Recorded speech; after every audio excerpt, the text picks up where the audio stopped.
हम सब किसी ना किसी चीज़ से डरते हैं। मे बी बच्चे अपने पेरेंट्स से डरते हैं, पेरेंट्स अपने बड़ों से डरते हैं, हस्बैंड अपनी वाइफ से, वाइफ अपने हस्बैंड से। मोर और लेस हर किसी के पास कोई ना कोई एक फैक्टर ज़रूर होता है डरने के लिए। लेकिन अगर हम डर को समझें तो डर की डेफिनेशन क्या है? डर की definition that is fear. Fear की डेफिनेशन क्या है? फियर की डेफिनेशन है फॉल्स एविडेंस अपीयर रियल, यानी कि जो चीज़ होना नहीं है वो हमें लग रहा है कि होएगा। Hello everyone, I am doctor Parul Singh, your coach for life. और आज हम एक्सप्लेन करेंगे कि इंसान सबसे ज़्यादा किस चीज़ से डरता है। वो अपने रिलेशनशिप से डरता है? नहीं। वो अपने काम से डरते हैं? वो भी नहीं। फिर वो डरते किस चीज़ से हैं? वो डरते हैं चेंज से, कि चेंज एक ऐसी इनएविटेबल चीज़ है जो कि उसे करनी ही करनी है, लेकिन फिर भी इंसान जो है उसके साथ सबसे बड़ा एक एस्पेक्ट जोड़ के रखता है, दैट इज फियर। अगर ये चेंज हो गया तो, अगर गवर्नमेंट की पॉलिसीज चेंज हो गई तो, अगर मेरे हस्बैंड का नेचर चेंज हो गया तो, अगर मेरी वाइफ का नेचर चेंज हो गया तो, या फिर मेरे पेरेंट्स ने मुझे नहीं समझा और वो चेंज हो गए तो, कैन बी एनीथिंग। लेकिन मोर और लेस अगर आप किसी भी चीज़ को समझेंगे तो उस हर डर का जो एक बेसिक रीज़न है वो है चेंज होना। तो हमें ये समझना है कि चेंज होना इतना बड़ा डर क्यों है। क्योंकि अगर हम समझें तो हमारे बहुत मे बी सेइंग तो मैं नहीं कहूँगी हमारे बड़े बूढ़ों की, लेकिन हमेशा हमने अपने बचपन में एक चीज़ सुनी है कि सदा एक से रहो। सदा एक से रहो मतलब एक रिजिड फीलिंग आ गई कि आपको चेंज नहीं होना है। लेकिन वो सदा एक से रहो में हमने ये एस्पेक्ट भूल गए कि नेचर तो सदा एक सा नहीं रहता, नेचर तो हमेशा चेंज होता है। तो अगर नेचर चेंज होता है तो ये वाली सेइंग कहाँ से रही आई, सदा एक से रहो? सदा एक से रहो का मतलब ये होता है कि आपका जो बेसिक नेचर है, मे बी आपका अच्छापन, अच्छाई हो सकती है, मे बी आपकी नोबेलिटी हो सकती है, मे बी आपका किसी के प्रति आपका बिहेवियर हो सकता है। तो ये लाइन जो है बनी थी यहाँ के लिए।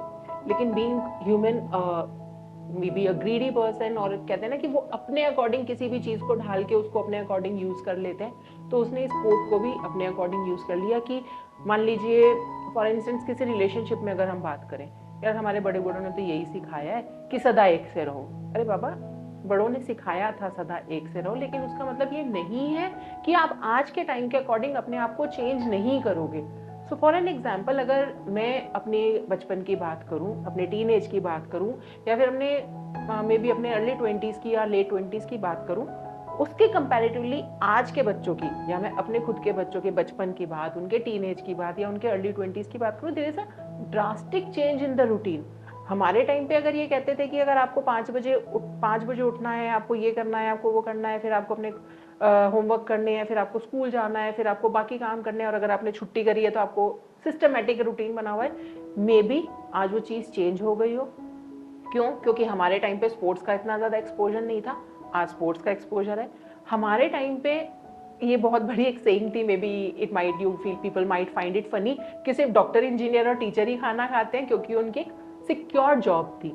लेकिन अगर आज के टाइम पे देखा जाए तो आपको स्पोर्ट्स में भी अपना करियर मिल सकता है, आपको मे बी क्रिएटिव फील्ड्स में बहुत सारे करियर मिल सकते हैं, आपको किसी टीचिंग फील्ड में बहुत सारी वेरिएशंस मिल सकती हैं। तो कहने का मतलब यहाँ पे ये है कि चेंज हुआ, एक वे ऑफ थिंकिंग चेंज हुआ।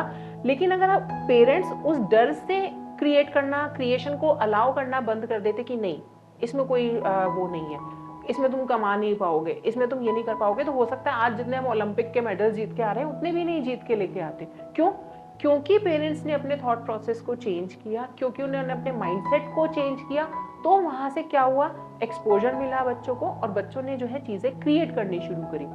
सेम वे अगर हम एक रिलेशनशिप में आ जाए, may be mother in law daughter in law वाले रिलेशनशिप में आ जाए, कि मान लीजिए मैं एक मदर इन लॉ हूँ और मैं उस एस्पेक्ट को पकड़ के बैठी हूँ कि हमारी मदर इन लॉ ने भी तो ऐसे ही किया था, तो मैं चेंज नहीं होंगी। But my daughter law is expecting कि यार मैं जॉब भी कर रही हूँ, मैं घर के काम भी कर रही हूँ, मैं ये भी कर रही हूँ, मैं वो भी कर रही हूँ, तो उसमें होगा क्या? क्योंकि मैं चेंज नहीं हो रही as a mother in law, तो मेरे डॉटर इन लॉ के साथ रिलेशनशिप अच्छे नहीं होंगे। क्यों? क्योंकि हो सकता है मैं एक होम मेकर हूँ, तो मेरे को I have a plenty of time to do my household chores, लेकिन मेरी जो बहू है वो होम मेकर नहीं है, वो फाइनेंशियली इंडिपेंडेंट है, जो कि जॉब कर रही है, तो दैट मीन्स उसके पास उतना टाइम नहीं है हाउस होल्ड कोर्स करने का, तो she will hire a may be house help. तो अगर मेरे को अपने आप को चेंज करना है, तो मुझे सॉरी, अगर मुझे अपना रिलेशनशिप ठीक रखना है तो मुझे अपने आप को चेंज करना पड़ेगा। लेकिन अगेन, अब इस रिलेशनशिप में मैं फियर डाल दूं तो वो फियर क्या करेगा? क्या वो फियर मेरे रिलेशनशिप को ठीक कर पाएगा मेरी डॉटर इन लॉ के साथ? नहीं। इनफैक्ट वो फियर मेरे रिलेशनशिप को और ज्यादा वर्सन कर देगा, और उस वर्सन के अंदर चलते हुए क्या होगा, मेरा बेटा सैंडविच बन जाएगा। क्यों? क्योंकि वो या तो अपनी वाइफ की सुन पाएगा या अपनी मदर की सुन पाएगा, और दोनों के कंपैरिजन में या तो वो मेरे सामने अपनी वाइफ का सपोर्ट करेगा या अपनी वाइफ के सामने मेरा सपोर्ट करेगा। In both the cases relationship will become worsen. सास बहू का रिलेशनशिप तो खराब हो ही रहा है, साथ में माँ बेटे का और हस्बैंड वाइफ का रिलेशनशिप भी खराब हो रहा है।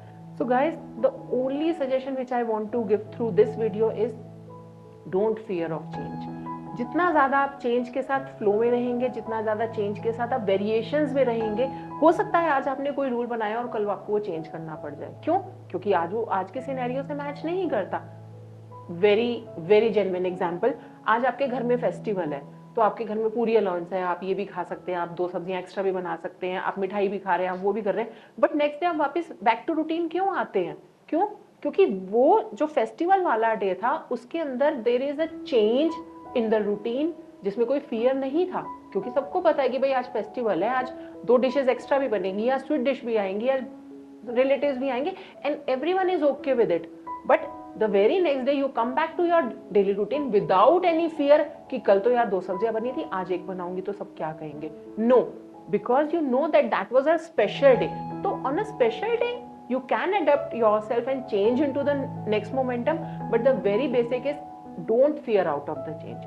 अगर आप डरेंगे तो आप चेंज नहीं हो पाएंगे, और अगर आप चेंज नहीं होंगे तो आप अपने रिलेशनशिप्स खराब करेंगे। So to understand how to drop the fear, because fear की हमने जो स्टार्टिंग में डेफिनेशन बताई थी, that false evidence appear real, सही नहीं है वो एविडेंस जो आपको दिमाग में लग रहे हैं कि सामने वाला क्या सोचेगा, मेरे बारे में कोई गलत तो जज नहीं करेगा, मेरे बारे में ये तो नहीं सोचेंगे, मेरे बारे में वो तो नहीं सोचेंगे, so that is not real. तो अपने इस फियर को अगर आप ड्रॉप डाउन करना चाहते तो just connect me on the given number on the screen, and if you want to understand that why people fear, why they don't want to change, why they put themselves into so much of fear and overthinking, just subscribe my YouTube channel for further videos update, because I keep on updating these aspects through the route of the videos.